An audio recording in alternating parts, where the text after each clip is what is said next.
This is just a short video to explain why the clock you got from grandmother's doesn't work at your house.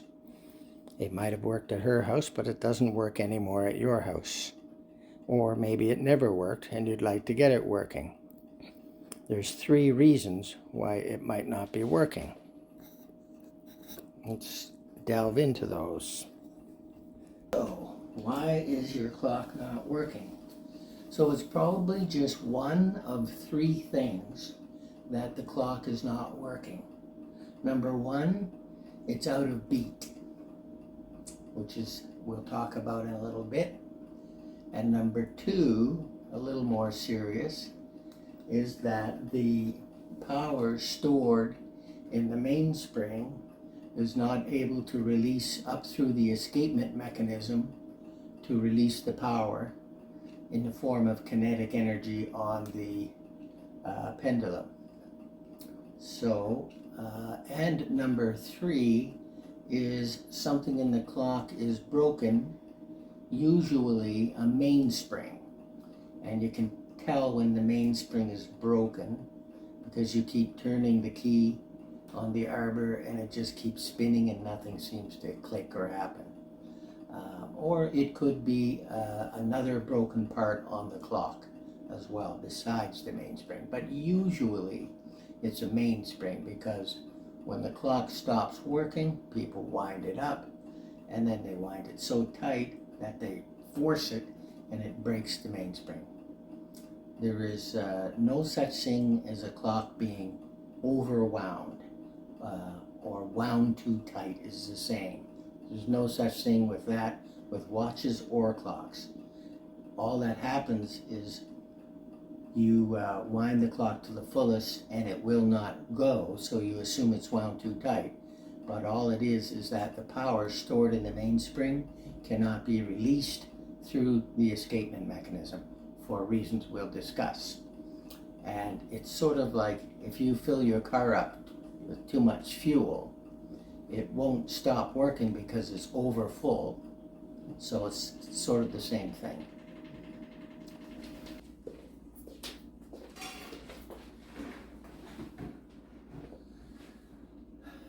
So the easiest of the 3 problems to fix is the first one, and that is putting the clock in beat. So we're going to look at what happens when your clock's not in beat, what happens, what it sounds like when it is in beat, and how to put it in beat, because this is going to be the simplest way to fix your clock.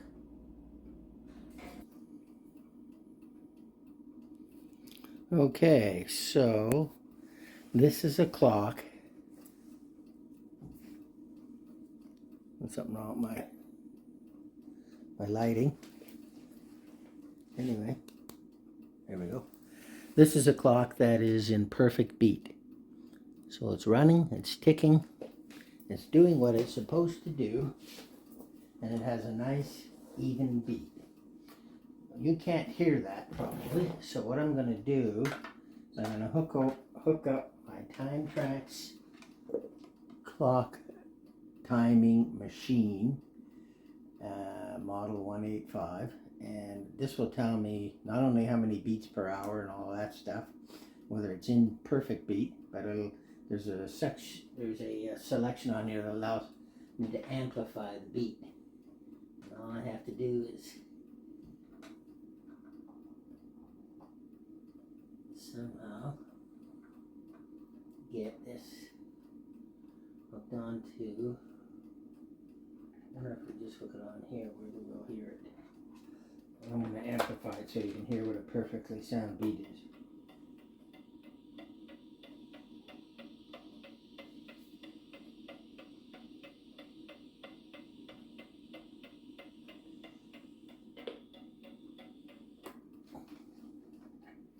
Okay, I'd like to get it right onto the main.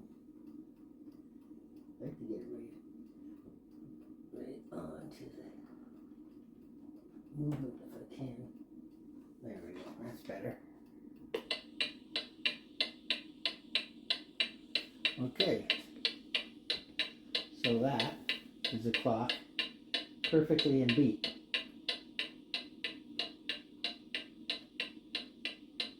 That's what it should sound like when it's in perfect beat. Even tick tock, tick tock. It's even.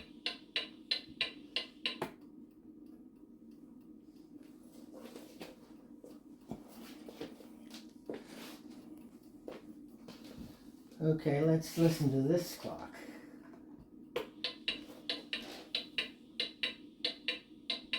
That does not sound like a clock in beat, which goes tick tock, tick tock. This one's going tick tock, tick tock, tick tock, tick tock, tick tock, not tick tock, tick tock. And that's probably, and it shouldn't stay going. I'll shut this off.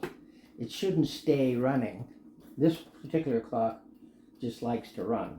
I've had it running for quite a long time and it just likes to run, but it's running out of beat, which would make it go faster because it's not getting the full amplitude of the pendulum. So this would make the clock run faster if it ran at all.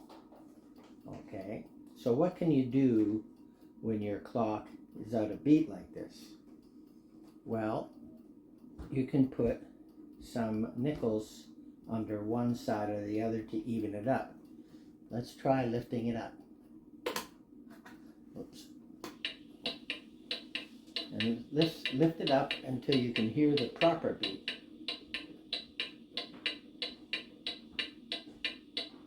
This is the proper beat. So I would put some nickels under the left side of the clock so that I could get an even beat like that. And then the clock would run for a long time, and it would run for the full week, and it would run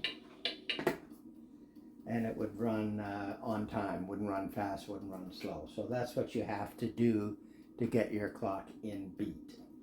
Take some nickels, take one, start with one on each side, and then start with two, go to two if it doesn't get into the middle. But what you need to hear is that even beat. Tick tock, not tick tock, tick tock, tick tock.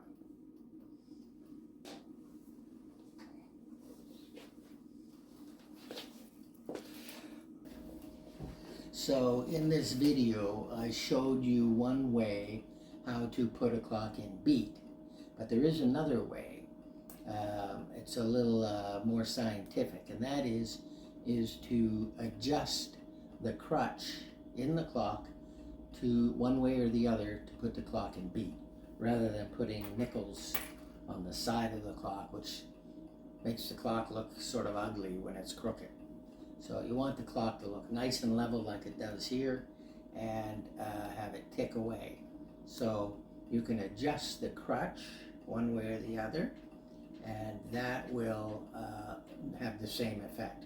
So if you move the crutch to the side that is high, then in very minute adjustments, then it will serve the effect of balancing out the beat.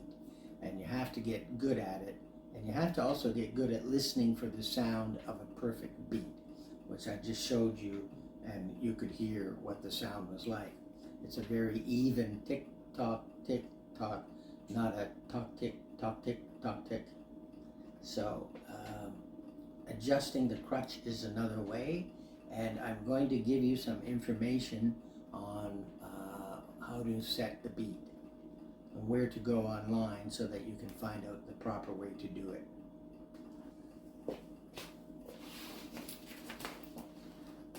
Okay, let's talk about the second part, and that is the power that is stored in the mainsprings cannot be released.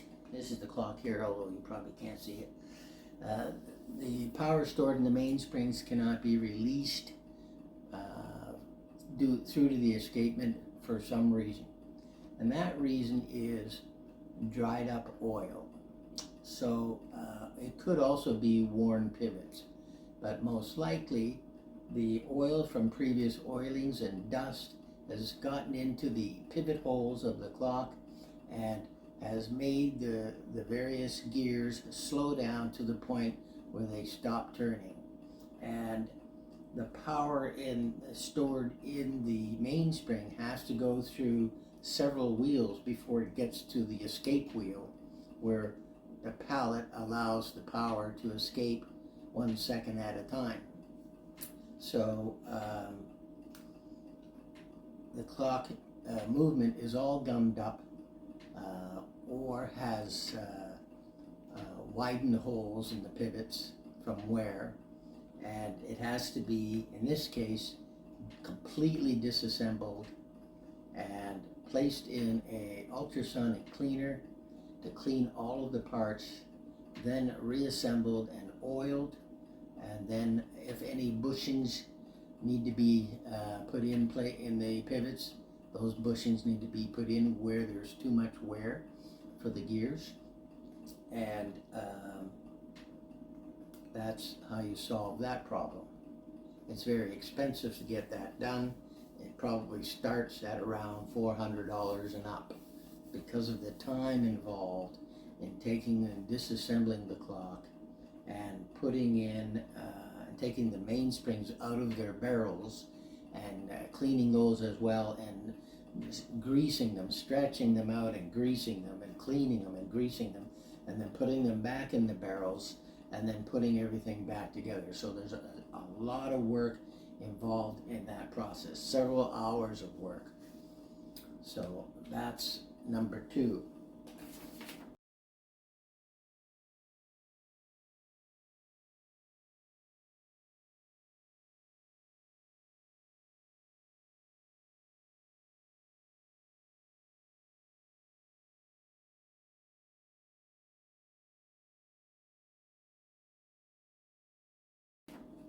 And number 3, when something is broken, like a broken mainspring, you simply go online, order the proper mainspring by measuring the length and the width and the thickness of the mainspring, and order the proper one.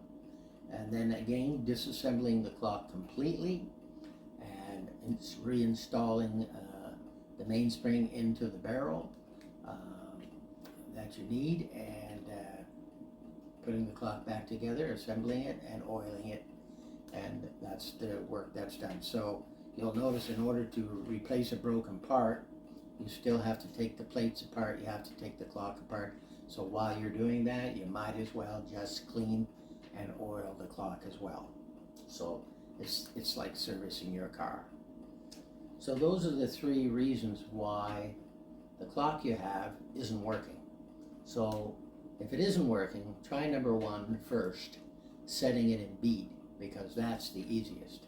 So I'm going to give you some information on where to look for that. So I have written down the 3 things that could be wrong with your clock and what the solutions are to them.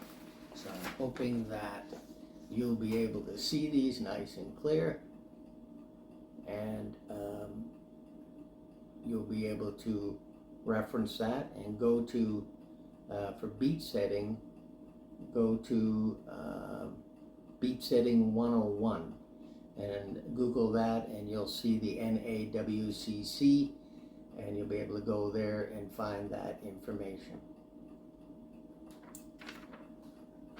Okay, thank you for watching this video.